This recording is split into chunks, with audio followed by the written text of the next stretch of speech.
réu Jair Messias Bolsonaro. A gravidade e intensidade da culpabilidade, motivos, circunstâncias, consequências do crime e conduta social são amplamente desfavoráveis ao réu Jair Messias Bolsonaro.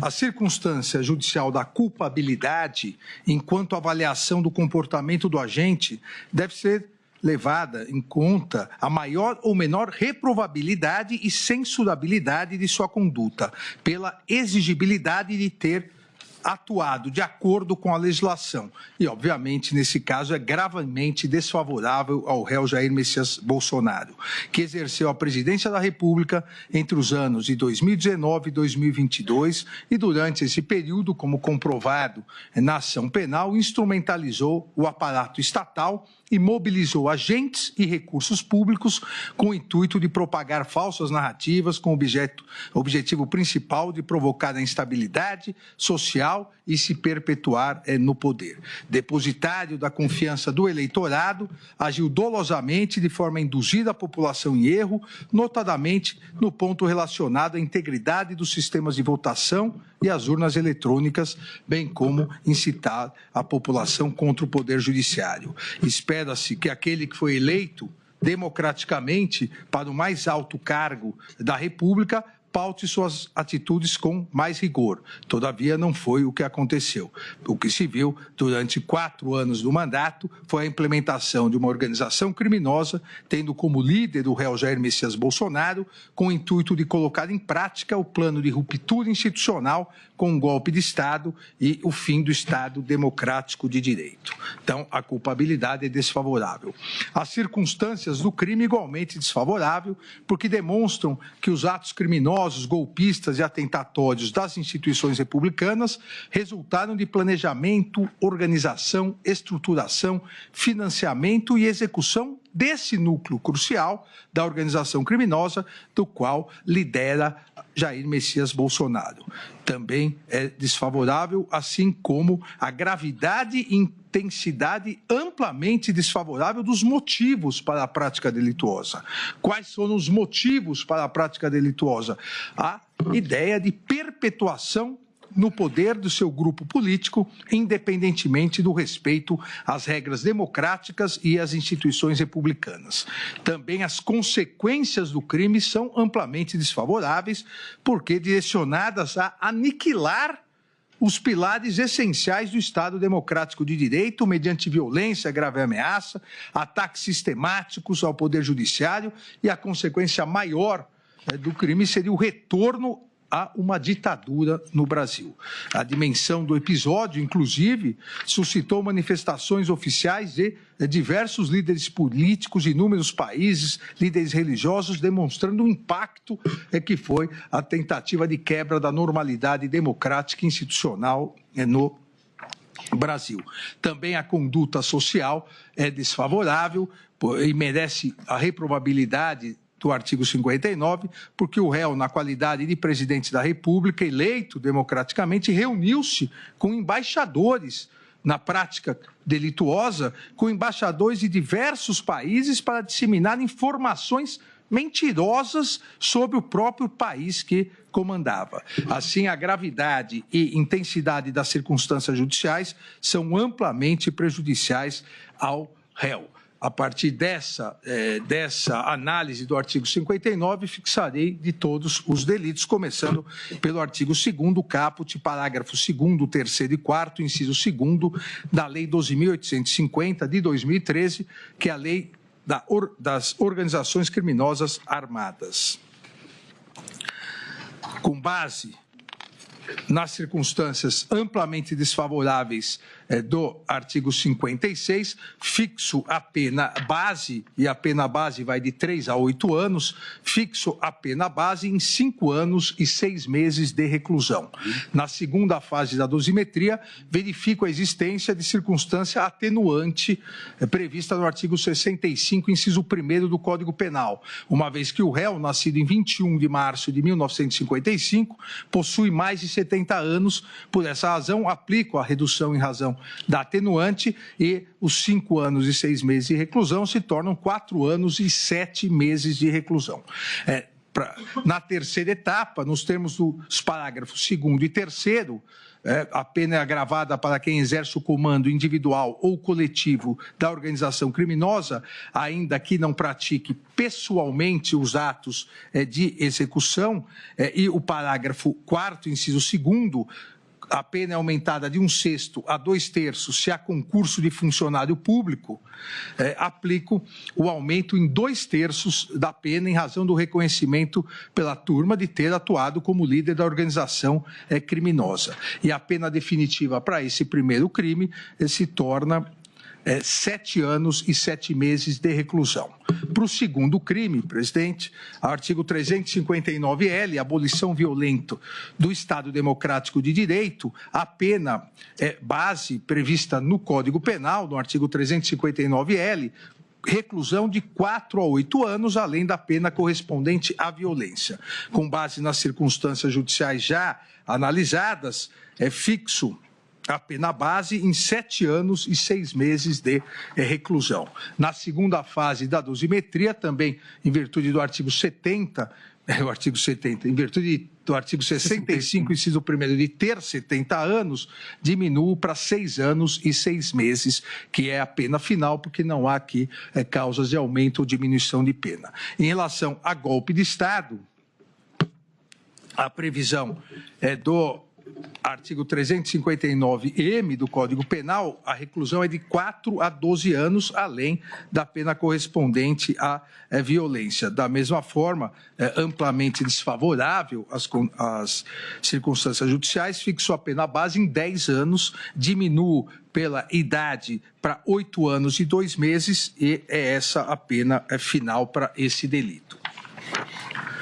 Vossa Excelência, então, está aplicando na segunda fase para todos os crimes. Para todos os crimes. Atenuante do artigo 65, inciso 1 do Código Penal, que diz respeito a maior de 65 anos de idade. Eu aplico para todos os crimes. Poderia aguardar também e aplicar no final, mas não sabia ainda o resultado do julgamento, então eu aplico individualmente para todos, que matematicamente dá no mesmo.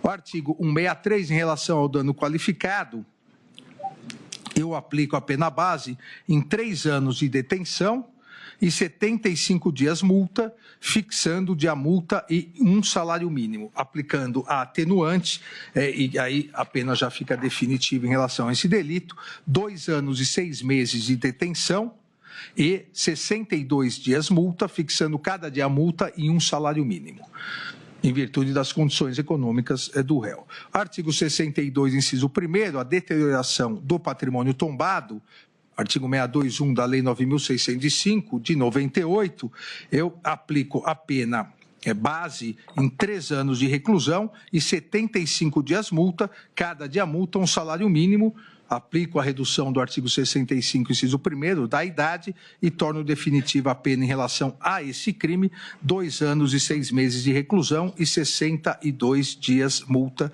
fixando cada dia multa e 1 salário mínimo. No total, consideradas todas as penas acima fixadas e a existência, como a maioria da turma reconheceu, do concurso material de delitos, concurso material previsto no artigo 69 do Código Penal, que determina a somatória das penas, fixo a pena final para o réu Jair Messias Bolsonaro em 27 anos e 3 meses, sendo 24 anos e 9 meses de reclusão e 2 anos e 6 meses de detenção, além de 124 dias multa, cada dia multa no valor de 1 salário mínimo. Fixo o regime inicial do cumprimento da pena, o regime fechado nos termos do artigo 33 do Código Penal. Ainda é fixa a pena multa, como disse, 124 dias multa, o valor de 1 salário mínimo, considerado sempre, aqui eu não vou repetir para todos os demais réus, o salário mínimo é sempre considerado vigente à época do fato e atualizado até a data do efetivo pagamento. Então, em resumo, 27 anos e 3 meses de pena privativa de liberdade, sendo 24 anos e 9 meses de reclusão, 2 anos e 6 meses de detenção e 124 dias multa é a pena. Obrigado, ministro Alexandre de Moraes. Como vota o ministro Flávio Dino? Senhor presidente, eu, a exemplo do eminente relator, analisei de per si as circunstâncias judiciais, todas aquelas que impactam no nosso sistema trifásico. Mas, em homenagem à brevidade, apenas informo, embora conste do voto a motivação, item por item, por exemplo, a personalidade do agente teve um peso significativo, personalidade negativa, demonstrada por, inclusive, condenações judiciais e outras circunstâncias, motivos, culpabilidade, tudo isso está analisado no voto. Senhor presidente, eu tenho muita deferência, o eminente presidente Barroso, quem saúdo sabe disso, a noção de colegialidade. Embora seja uma pessoa muito incisiva e contundente nas questões que acredito e me orgulho disso, por outro lado, sempre estou muito aberto à persuasão razoável em relação às posições que são majoritárias no colegiado. Eu tinha chegado a outra pena, eu tinha chegado em 31 anos, mas em razão das ponderações do eminente relator e visando a fortalecer a dimensão do colegiado, eu estou aderindo e vou, obviamente, rever aqui os parâmetros para me adequar à pena proposta pelo eminente relator. Contudo, em relação à pena de multa, eu queria ponderar com Sua Excelência pela alta capacidade econômica do réu e, quem sabe, elevar o patamar do dia-multa, porque me parece que ele tem revelado, nesse período, uma capacidade econômica muito significativa, segundo dados públicos. Apenas essa ponderação que faço. 2 salários mínimos. Eu vou aderir a 2 salários mínimos em virtude do próprio réu ter, em interrogatório judicial, confessado que recebeu 40 milhões de reais em PIX. Então, realmente, eu vou aderir. Eu não estava lembrando do valor, senão eu ia propor 3, mas como Vossa Excelência informa agora, mas eu me mantenho nos 2 salários mínimos. Então, presidente, eu incorporo 2 salários mínimos. Então, presidente, eu acompanho o relator. Pois não. O ministro Fux, nesse caso, não irá proferir voto em relação à pena. Eu só queria destacar que, conforme eu pude, no voto, revelar que as atitudes desse réu se voltaram muito no período eleitoral. Eu não abonei qualquer atitude nesse particular, mas entendi exatamente que aquilo ficava adstrito ao âmbito eleitoral. Por outro lado, eu também fiz aquela análise da tipicidade das condutas. Entendi que não havia violência armada, entendi que não houve nenhuma ordem, nenhuma prova de ordem para aquele 8 de janeiro, entendi que a organização criminosa exigiria aquela permanência para a prática de delitos indeterminados e, com relação ao crime de dano, eu também me valido do fato de que não houve uma determinação nesse sentido. E a grande testemunha, aliás, a gente chega a essa conclusão, a grande testemunha foi o colaborador, tanto que nós fixamos a pena base aqui, essa pena final em 2 anos. E aí também me impressionou muito durante todo esse voto, não só a questão centralizada do âmbito eleitoral, aquilo tudo se deu lá no âmbito eleitoral, mas também essa testemunha-chave, né? O Mauro Cid, né? Quando ele assinalou em vários depoimentos que o presidente jamais assinaria qualquer plano, não mobilizou e fez um vídeo para desmobilizar as pessoas. Então, por todas essas questões, e pela tipicidade, pelas provas exaurientes que eu me baseei, eu julguei improcedente a ação. E aí, como eu julguei improcedente, acho que é absolutamente contraditório quem julga improcedente fixar a pena. O plenário tem precedentes, mas fica a critério de Vossa Excelência. Eu vou ter vencido. Isso. Mantendo a coerência, eu vou ter vencido. Vossa Excelência não irá participar, então, da dosimetria. Julgando improcedente, eu não fixo pena. Pois não. Obrigado, ministro Luiz Fux. Como vota a ministra Carmen Lúcia? Presidente, neste caso, a diferença de pena que chegou o relator é de 3 meses e 5 dias. Então, eu vou, tal como o ministro Flávio disse... Para mais ou para menos que a senhora... Para menos. Ele é 27 anos O de Vossa Excelência, 27. Para mais? Foi para mais ou para menos? Eu perdi. Para menos. Para mim. Senão, Então, Vossa Excelência está ficando numa média, eu diria. Mas são 3 meses, 27 anos a que chegou Vossa Excelência. 27 anos e 3 meses. E 3 meses. Eu estou aderindo, presidente. 27 anos e 3 meses e pena multa. E aí estou aderindo também. Breaking News, CNN.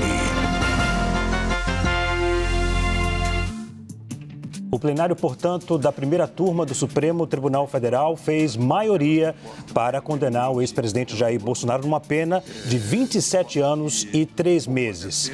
O ministro Alexandre de Moraes, relator do caso, fixou essa pena de 27 anos e 3 meses em regime fechado para o ex-presidente Jair Bolsonaro.